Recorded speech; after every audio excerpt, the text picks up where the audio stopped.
અને હવે સમાચારોની વિગતે વાત કરવી છે। બનાસકાંઠા જિલ્લામાં 2 દિવસથી વરસાદ પડી રહ્યો છે અને ડીસા પંથક જળબંબાકાર થઈ ચૂક્યું છે। જ્યાં નજર કરો તે માત્ર પાણી જ પાણી દેખાય છે। ડીસા તાલુકાના ભીલડી વિસ્તારમાં પણ 2 દિવસથી પડી રહેલા ભારે વરસાદના પગલે શાળાઓમાં વરસાદી પાણી ભરાઈ ગયા છે। નવી ભીલડી પ્રાથમિક કેન્દ્ર શાળા ખાતે વરસાદી પાણી શાળામાં ઘૂસી જતા વિદ્યાર્થીઓ અને શિક્ષકો મુશ્કેલીમાં મુકાયા છે। વર્ગખંડ આગળ જ ઘૂંટણસમાં વરસાદી પાણી ભરાઈ ગયા। બીજી તરફ પ્રાર્થના હોલ અને આચાર્યની ઓફિસમાં પણ વરસાદી પાણી ભરાઈ જતા સ્થિતિ વિકટ બની છે। પાણીના નિકાલની તંત્ર દ્વારા કોઈ જ વ્યવસ્થા ન કરવામાં આવતા દર વર્ષે આ શાળા પાણીમાં ગરકાવ થઈ જાય છે તેવો આક્ષેપ થઈ રહ્યો છે। પાણી ભરાઈ જવાના કારણે વિદ્યાર્થીઓના શિક્ષણ પર અસર થઈ રહી હોવાનો આક્ષેપ થઈ રહ્યો છે। અહીંયા જુઓ તો આજે વરસાદી પાણી ભરાઈ જવાથી સ્કૂલનું કાર્ય તમામ બંધ છે અને સરકારશ્રીને નમ્ર વિનંતી કરું છું કે વારંવાર ભલામણ કરવા છતાં અહીંયા કંઈક ને કંઈક ખોટ પડતી હોય એવું લાગી રહ્યું છે, પણ બાળકોના હિત સામે જોઈ અને તાત્કાલિક આનો નિર્ણય લેવામાં આવે એવું ભૂપેન્દ્ર પટેલ સુધી આ વિડીયો પહોંચતો થાય એવી મારી ઉગ્ર માંગ છે અને ગામના લોકોની પણ ઉગ્ર માંગ છે।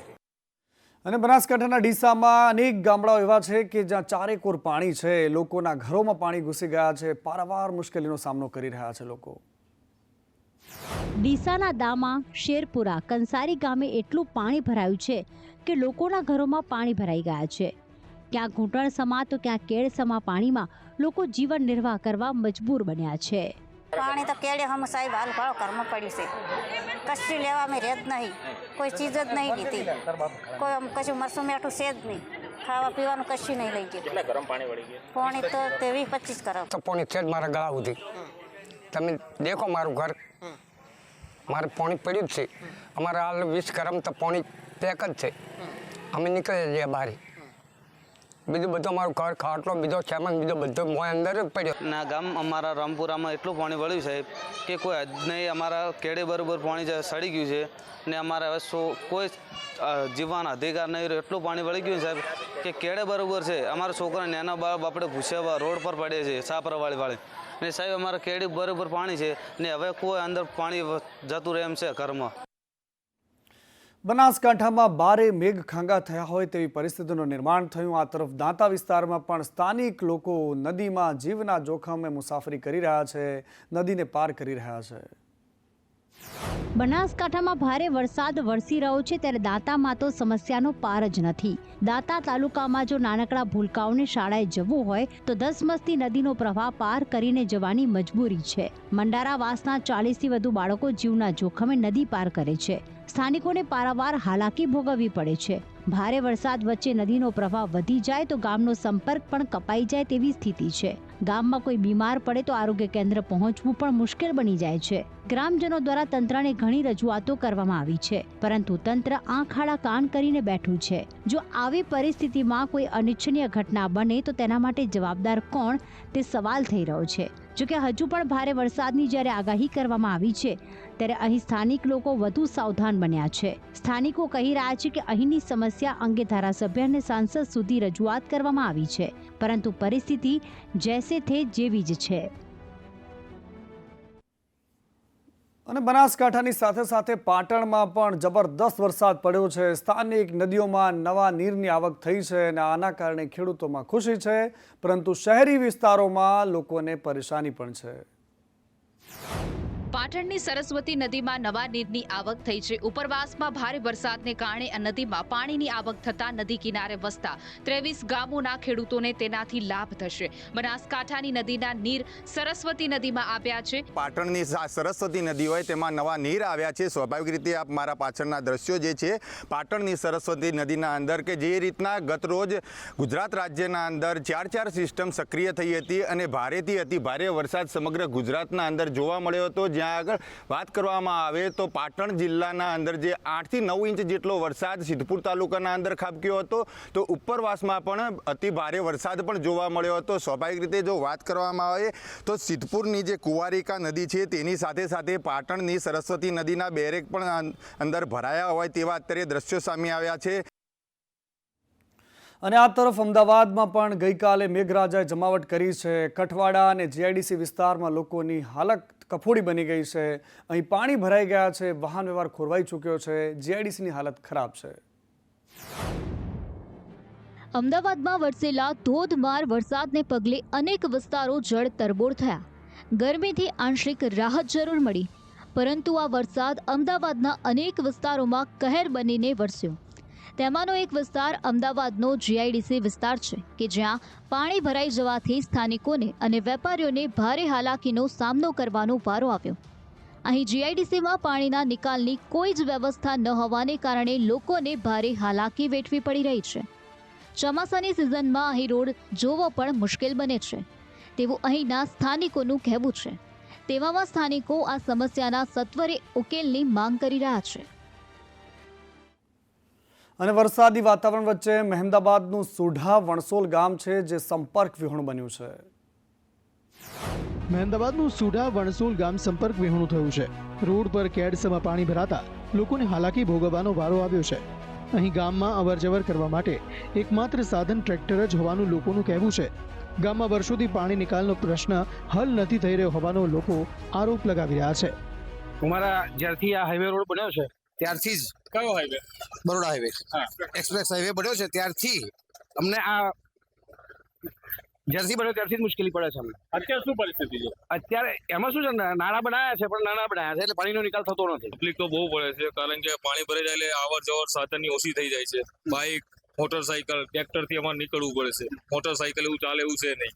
કરિયાણાની દુકાન બંધ હોય તો શાકભાજી એવું બધું તકલીફ પડી જાય છે પબ્લિક. કોઈ દર્દી હોય દર્દી હોય તો આજે સવારમાં તો એક દર્દી હતા, સવારમાં તો ટ્રેક્ટરમાં લઈ ગયા. અને આ બાજુ વડોદરાના ડેસર તાલુકામાં પણ ભારે વરસાદ પડ્યો અને સ્થાનિકોને ભારે હાલાકી ભોગવવાનો વારો આવ્યો. વડોદરાના ડેસર તાલુકામાં ભારે વરસાદ વરસ્યો છે. મેશ્રી નદીમાં પાણીની આવકમાં વધારો થતાં ઈંટવાડ તરફ જવાના માર્ગ પર પાણી ભરાયા છે. અહીં આવેલી આંગણવાડીમાં પણ પાણી ભરાયા છે, જેના પગલે બાળકોને મંદિરના પ્રાંગણમાં બેસાડવાની ફરજ પડી છે. સ્થાનિકોનું સામાન્ય જનજીવન અસ્તવ્યસ્ત થયું છે. સમસ્યા છેલ્લા કેટલા વર્ષોથી ચાલે છે કે મહાદેવથી ડેસરથી મહાદેવનો રોડ એકદમ ખરાબ છે.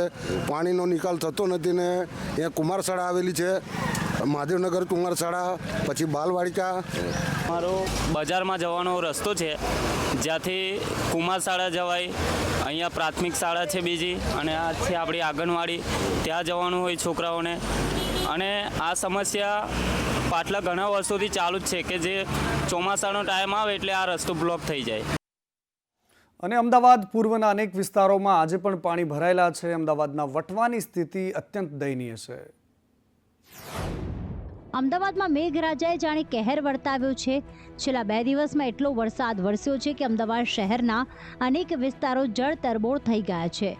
ખાસ કરીને અમદાવાદના વટવા વિસ્તારમાં અનેક એવા વિસ્તારો છે જ્યાં પાણી ભરાઈ જવાની સમસ્યા સર્જાઈ છે. અહીં આવેલ મહાલક્ષ્મી તળાવ ઓવરફ્લો થયું છે, જેના પગલે આસપાસ આવેલ વિસ્તારોમાં પાણી ભરાઈ ગયા છે. અને અહીં કેટલાક વિસ્તાર એવા છે કે જ્યાં પાણી ભરાઈ જવાના કારણે સાપ દેખા દઈ રહ્યા છે, જેના કારણે સ્થાનિકો ભયમાં જોવા મળી રહ્યા છે. સ્થાનિકોએ તંત્રને હાથ જોડીને વિનંતી કરી છે કે આ સમસ્યામાંથી તે સ્થાનિકોને મુક્તિ અપાવે. સ્થાનિકોનું કહેવું છે કે દર વર્ષની આ સમસ્યા છે અને તેમ છતાં પાલિકા આ વિસ્તારમાં પૂરતું ધ્યાન આપતી નથી અને આ સમસ્યા ઠેરની ઠેર જ છે. વટવાના અનેક વિસ્તારો હજુ પણ પાણીમાં ગરકાવ છે. વાહનો અડધા ડૂબેલા જોવા મળી રહ્યા છે. અને અમદાવાદના અજીત મિલ પાસેથી તો તમારે નીકળવું હોય તો પણ ભારે મુશ્કેલીનો સામનો કરવો પડી શકે છે, કારણ કે આજે પણ અહીંયા એટલા જ પાણી ભરાયેલા છે. અમદાવાદમાં 2 દિવસથી વરસી રહેલા અવિરત વરસાદના કારણે અમદાવાદ મહાનગરપાલિકાની પોલ ખુલી ગઈ છે. અમદાવાદમાં પ્રી મોન્સૂન કામગીરીની ગુલબાંગો પુકારતા પાલિકાની કામગીરી અમદાવાદના અજીત મિલ 4 રસ્તા પાસે જાણે થઈ જ ન હોય તેવી સ્થિતિ જોવા મળી. અહીં પાણી ભરાઈ જતા સ્થાનિકોને હાલાકી વેઠવાનો વારો આવ્યો.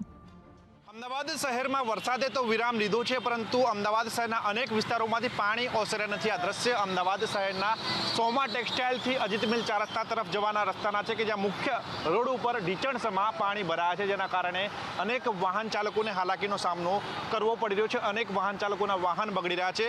મુખ્ય રોડ ઉપર પાણી ભરાવાના કારણે વાહન ચાલકોને બીઆરટીએસ ટ્રેકમાંથી પસાર થવું પડે છે, કારણ કે મુખ્ય રોડ ઉપર ઢીચણસમાં પાણી છે અને આ પ્રકારની સમસ્યા વર્ષોથી અહીંયા રહી છે, જેના કારણે સ્થાનિકો તેમજ રાહદારીઓ મુશ્કેલીમાં મુકાયા છે. અને આ તરફ છોટાઉદેપુરના મલાજા ગામે એક આખી પિકઅપ ગાડી પાણીના પ્રવાહમાં તણાતી જોવા મળી છે. છોટાઉદેપુર પાસે મલાજા ગામે કોતરમાંથી પસાર થતી પિકઅપ ગાડી તણાઈ જવાની ઘટના સામે આવી છે. આજે સવારે લગભગ 10 વાગ્યાના અરસામાં આ ઘટના બની હતી. મલાજા ગામની પ્રાથમિક શાળામાં બાળકોના દૂધના કેરેટ ઉતાર્યા બાદ પિકઅપ ગાડી પરત ફરી રહી હતી. ભૂરિયા કોતરમાંથી પસાર થતી વખતે અચાનક પાણીનો પ્રવાહ આવી જતા ગાડી તણાવા લાગી હતી. પાણીનો તેજ પ્રવાહ જોઈને પિકઅપ ગાડીના ચાલકે સમય સૂચકતા વાપરી તેણે તરત જ ગાડી છોડીને બહાર કૂદકો માર્યો હતો. આ સમય સૂચકતાને કારણે તેનો જીવ બચી ગયો હતો. ઘટનાની જાણ થતાં જ ગ્રામજનો મોટી સંખ્યામાં ઘટનાસ્થળે દોડી આવ્યા હતા. તેમણે તરત જ ક્રેન બોલાવી હતી અને લગભગ 1 કલાકની ભારે જહેમત બાદ પિકઅપ ગાડીને પાણીમાંથી બહાર કાઢવામાં સફળતા મળી હતી. સદનસીબે આ ઘટનામાં કોઈ જાનહાનિ નથી થઈ. સ્થાનિક લોકોએ ચોમાસા દરમિયાન કોતર વિસ્તારમાંથી પસાર થતી વખતે સાવચેતી રાખવા માટે તંત્રએ તેમને અપીલ કરી છે. અને ગુજરાતીઓ હરખાવા જેવી વાત એ છે કે આ વરસાદના કારણે ગુજરાતના જળાશયોમાં પાણીની ભારે આવક થઈ છે. ગુજરાતમાં વરસાદને પગલે 206 ડેમોમાં 62.18% પાણીનો સંગ્રહ થયો છે. રાજ્યની જીવાદોરી સમાન નર્મદા ડેમમાં અત્યારે કુલ સંગ્રહ ક્ષમતાના 60.83% છે. કુલ 91 ડેમો હાઈ એલર્ટ અને વોર્નિંગ મોડ ઉપર છે, જે પૈકી 49 dam high alert, 21 dam alert અને 21 ડેમ વોર્નિંગ પર છે. રાજ્યના જળ સંપત્તિ વિભાગના રિપોર્ટ પ્રમાણે ગુજરાતમાં અત્યારે કુલ 29 ડેમો ઓવરફ્લો થયા છે, તો 62 ડેમ એવા છે જેમાં પાણીનો સંગ્રહ 70 થી 100% વચ્ચે છે. 41 ડેમોમાં 50 થી 70%, 38 ડેમોમાં 26 થી 50% અને 36 ડેમોમાં 25% થી નીચે પાણી ભરાયા છે. ઉત્તર ગુજરાતના 15 ડેમોમાં 56.50% થી વધુ, મધ્ય ગુજરાતના 17 ડેમોમાં 65% કરતાં વધારે, દક્ષિણ ગુજરાતમાં આવેલા 13 ડેમોમાં 60% થી વધુ પાણીનો સંગ્રહ થયો છે. અને પંચમહાલના દેવ ડેમના 4 દરવાજા ખોલવામાં આવ્યા છે. ભારે પાણીની આવક થઈ રહી છે. ગુજરાતમાં પડી રહેલા ભારે વરસાદને પગલે નદીઓ તથા ડેમમાં પાણીની આવક જોવા મળી છે. તેવામાં પંચમહાલના દેવ ડેમમાં પાણીની આવક જોવા મળી છે. ડેમમાં સતત પાણીની આવક વધતા દેવ ડેમના 4 દરવાજા ખોલવામાં આવ્યા છે. ડેમના 4 દરવાજા 0.30 મીટર ખોલવામાં આવ્યા છે. ડેમમાંથી 3754 ક્યુસે પાણી દેવ નદીમાં છોડવામાં આવ્યું છે. ઉપરવાસમાં સતત વરસાદથી પાણીની આવકમાં વધારો થયો છે. નદી કાંઠાના નીચાણવાળા વિસ્તારોને તંત્ર દ્વારા એલર્ટ કરવામાં આવ્યા છે. દેવ ડેમના દરવાજા ખોલી દેવ નદીમાં પાણી છોડવામાં આવી રહ્યું છે. દેવ ડેમના 3, 4, 5, 6 નંબરના ગેટ ખોલી 3754 જેટલું ક્યુસે પાણી દેવ નદીમાં છોડવામાં આવ્યું છે. ઉપરવાસમાં સતત પડેલા વરસાદને કારણે દેવ ડેમમાં પાણીની આવક થઈ રહી છે. દેવ ડેમમાંથી દેવ નદીમાં પાણી છોડવામાં આવતા દેવ નદીમાં પાણીની આવક જોવા મળી રહી છે. અને આ વરસાદની સિઝનમાં જબરદસ્ત વાત એ છે કે અંબાલાલ પટેલ કહી રહ્યા છે કે હજુ પણ ભારે વરસાદ આવવાનો છે ગુજરાતમાં. કઈ તારીખે આવવાનો છે એ પણ અંબાલાલ પટેલ કહી રહ્યા છે. હવામાન નિષ્ણાંત અંબાલાલ પટેલે વરસાદને લઈ આગાહી કરી છે. તેમનું કહેવું છે કે વરસાદનું પ્રમાણ ધીરે ધીરે ઘટશે. 29 જુલાઈ સુધી વરસાદ યથાવત રહેશે, તો 6 થી 10 ઓગસ્ટ દરમિયાન દક્ષિણ ગુજરાતમાં ભારે વરસાદ પડશે. તાપી નદીનું જળસ્તર વધવાની પણ શક્યતા છે. ગણેશ ચતુર્થીના તહેવાર દરમિયાન વરસાદી માહોલ રહેશે. 3 સપ્ટેમ્બરથી 14 સપ્ટેમ્બર દરમિયાન વિવિધ વિસ્તારમાં વરસાદ પડશે. તો સૌરાષ્ટ્રમાં જન્માષ્ટમી દરમિયાન લોકો મેળાની મજા માણી શકશે, કારણ કે જન્માષ્ટમી દરમિયાન વરસાદ સામાન્ય રહેશે તેવી આગાહી તેમણે કરી છે. હવે વરસાદનું પ્રમાણ ધીરે ધીરે ઘટતું જશે. આમ છતાં અરબ સાગરનો ભેજ અને બંગાળ ઉપસાગરના ભેજના કારણે વરસાદ તો આવ્યા જ કરશે અને તારીખ 29 સુધીમાં વરસાદી ઝાપટા પડ્યા કરશે. જો કે આ વરસાદી પાણી કૃષિ પાકો માટે સારું ગણાય છે. ઓગસ્ટની શરૂઆતમાં પણ ક્યાંક વરસાદી ઝાપટા પડવાની શક્યતા રહેશે. અને આ તરફ રાજકોટના ઉપલેટામાં કોઝવે પરથી પાણી પસાર થવાના કારણે લોકોને ભારે હાલાકીનો સામનો કરવાનો વારો આવ્યો છે. રાજકોટના ઉપલેટાના જામકંડોળા ગામે લોકોને ભારે હાલાકી ભોગવવાનો વારો આવ્યો છે. અહીં આવેલો એક બ્રિજ છેલ્લા 5 વર્ષથી તૂટેલી હાલતમાં છે. તેમ છતાં પણ આ બ્રિજનું ન તો રિપેરિંગ કામ થઈ રહ્યું છે, ન તો તે બ્રિજ નવો બની રહ્યો છે. અહીં કોઝવે માટે 14.12 કરોડની રકમ પણ મંજૂર થઈ ગઈ છે. તેમ છતાં તેની કામગીરી હજુ સુધી શરૂ કરવામાં આવી નથી. ચિત્રાવડથી ખીરસરા, ઉપલેટા અને ભાયાવદર જવામાં લોકોને ભારે હાલાકીનો સામનો કરવાનો વારો આવ્યો છે. અહીં બ્રિજ ન બનતા સ્થાનિકોને 15 કિલોમીટર ફરીને જવું પડી રહ્યું છે. તંત્રના પાપે સ્થાનિકોને આ પારાવાર મુશ્કેલી ભોગવવાનો વારો આવ્યો છે. 20 થી 25 ગામના લોકો આ મુશ્કેલી ભોગવી રહ્યા છે, જેને લઈને લોકો આ સમસ્યામાંથી સત્વરે મુક્તિની માંગ કરતા જોવા મળી રહ્યા છે. અને આ બાજુ સરકારે નિવૃત્ત શિક્ષકોની ભરતીને લઈને હવે યુટર્ન માર્યો છે. નિવૃત્ત શિક્ષકોની ભરતીનો પરિપત્ર સંદેશ ન્યૂઝના અહેવાલ બાદ રદ કરાયો છે. નિવૃત્ત શિક્ષકોની ભરતી ફરીથી કરવાના નિર્ણય પર જે નોકરી વાંચુક ઉમેદવારો છે તેમનો રોષ સંદેશ ન્યૂઝ દ્વારા પ્રસારિત કરવામાં આવ્યો હતો. જે અહેવાલ બાદ સરકારે આ નિર્ણય પર યુ ટર્ન લઈ લેતા આખો પરિપત્ર જ રદ કરી નાખ્યો છે. શિક્ષણ મંત્રીએ સ્પષ્ટતા કરી કે કેટલીક વિસંગતતાના કારણે પરિપત્ર રદ કરાયો છે.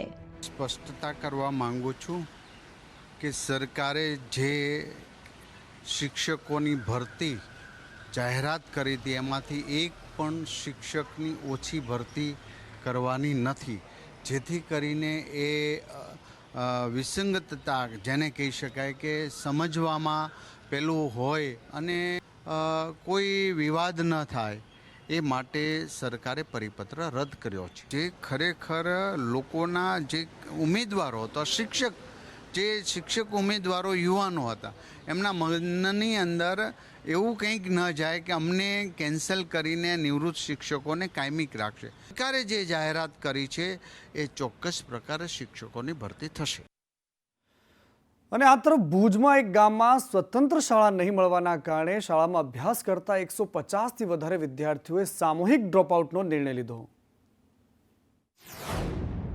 ભુજના ખાવડા રોડ પર આવેલ ભરતનગર પુલપાટિયા ગામમાં સ્વતંત્ર શાળા નહીં મળવાના કારણે શાળામાં અભ્યાસ કરતા 154 વિદ્યાર્થીઓએ સામૂહિક ડ્રોપઆઉટ કર્યું છે. સ્વતંત્ર શાળાની માંગ સાથે આજે વાલીઓ અને વિદ્યાર્થીઓએ કલેક્ટરને આવેદનપત્ર પાઠવ્યું. ગ્રામજનો છેલ્લા 6 વર્ષથી સ્વતંત્ર શાળા માટે રજૂઆત કરી રહ્યા છે. રાજ્ય સરકારે સ્વતંત્ર શાળાની દરખાસ્તને નામંજૂર કરતા વિદ્યાર્થીઓએ સામૂહિક ડ્રોપઆઉટ કર્યું. આજે વાલીઓ અને વિદ્યાર્થી કલેક્ટર કચેરીમાં રજૂઆત કરવા પહોંચ્યા હતા. વિદ્યાર્થીએ શાળા છોડ્યાનું સર્ટિફિકેટ હાથમાં રાખી વિરોધ નોંધાવ્યો હતો. રાજ્ય સરકાર એક તરફ શાળા પ્રવેશોત્સવ અને ગુણોત્સવ જેવા કાર્યક્રમો યોજી તાઇફા કરે છે, તો બીજી તરફ સરહદી કચ્છ જિલ્લામાં વિદ્યાર્થીઓને ભણવા માટે ઓરડા અને શિક્ષકો નથી. ત્યારે આવી સ્થિતિમાં વિદ્યાર્થીઓ ક્યાં અને કેવી રીતે ભણશે એ સવાલ ઊભો થઈ રહ્યો છે. રાજ્યમાં શિક્ષકોની ઘટને લઈને સ્થાનિક લોકો આંદોલન કરી રહ્યા છે અને આંદોલન દરમિયાન જિલ્લા કલેક્ટરોને આવેદનપત્ર પણ આપી રહ્યા છે. રાજ્યમાં સૌથી વધુ શિક્ષકોની ઘટ કચ્છ જિલ્લામાં છે. કચ્છમાં 4700 જેટલા શિક્ષકોની ઘટના કારણે શિક્ષણનું સ્તર કથળી રહ્યું છે. સરકારે કચ્છ જિલ્લા માટે ખાસ ભરતીની જાહેરાત કરી હતી, પરંતુ શિક્ષકોની ભરતી કરવામાં નથી આવી. શિક્ષકોની ઘટને લઈને આંદોલન શરૂ થયા છે. આશાપુરા ચેરિટેબલ ટ્રસ્ટ દ્વારા કલેક્ટરને આવેદનપત્ર પાઠવવામાં આવ્યું, જેમાં મોટી સંખ્યામાં સરપંચો, સામાજિક આગેવાનો અને નાગરિકો જોડાયા હતા. કચ્છ જિલ્લામાં સ્થાનિકોએ શિક્ષકોની ભરતી કરવાની રજૂઆત કરી હતી. ત્યારે આગામી દિવસોમાં શિક્ષકોની ભરતી નહીં કરવામાં આવે તો વિદ્યાર્થીઓ અને વાલીઓ રાજ્યપાલ, રાષ્ટ્રપતિ અને વડાપ્રધાનને પત્ર લખીને રજૂઆત કરશે તેવી ચીમકી ઉચ્ચારવામાં આવી છે. અને હવે વાત કરવી છે સુરેન્દ્રનગરની. સુરેન્દ્રનગરમાં સિટી સર્વે ઓફિસમાં કામગીરી સામે રોષ છે, કારણ કે એમને લાગે છે કે કામ કરાવવું હોય તો રૂપિયા ફેંકવા પડે છે અને એટલા જ માટે લોકો ગુસ્સામાં છે. સુરેન્દ્રનગરની સિટી સર્વે ઓફિસની કામગીરી સામે લોકોમાં ભારે રોષ જોવા મળી રહ્યો છે. સ્થાનિક લોકોએ અહીં કામગીરી માટે કર્મચારીઓ પૈસા લેતા હોવાનો આરોપ લગાવ્યો છે. પ્રોપર્ટી કાર્ડ, દસ્તાવેજમાં નામ ઉમેરવા સહિતના અનેક કામોમાં જનતાને હાલાકી પડી રહી હોવાનો આક્ષેપ થઈ રહ્યો છે. અને હું છેલ્લા 2-2.5 વર્ષથી અહીંયા ધક્કા ખાઉં છું અને મેં કાગળિયા રજૂ કર્યા છે અસંખ્ય વાર. કાગળિયામાંથી કાઢી નાખે, ચોરી કરીને ફાડી નાખીને પછી કે તમારા કાગળિયા અધૂરા છે. અને આ માણસો પૈસા સિવાય કામ નથી કરતા. આમાં જાદવ ફેજલ અને યોગેશ ત્રણેયની ટીમ છે. આ માણસની જાદવની બદલી થઈ ગઈ, પાછો કોણ અહીંયા એને લાવ્યો છે? લાખો રૂપિયાનો ભ્રષ્ટાચાર. મારી પાસે પહેલા 25,000 રૂપિયા માંગ્યા હતા. હું ગાંધી ચીરિયા માર્ગે હલવાવાળો માણસ છું, એટલે મેં સાહેબરે ઝઘડો કર્યો હતો અહીંયા.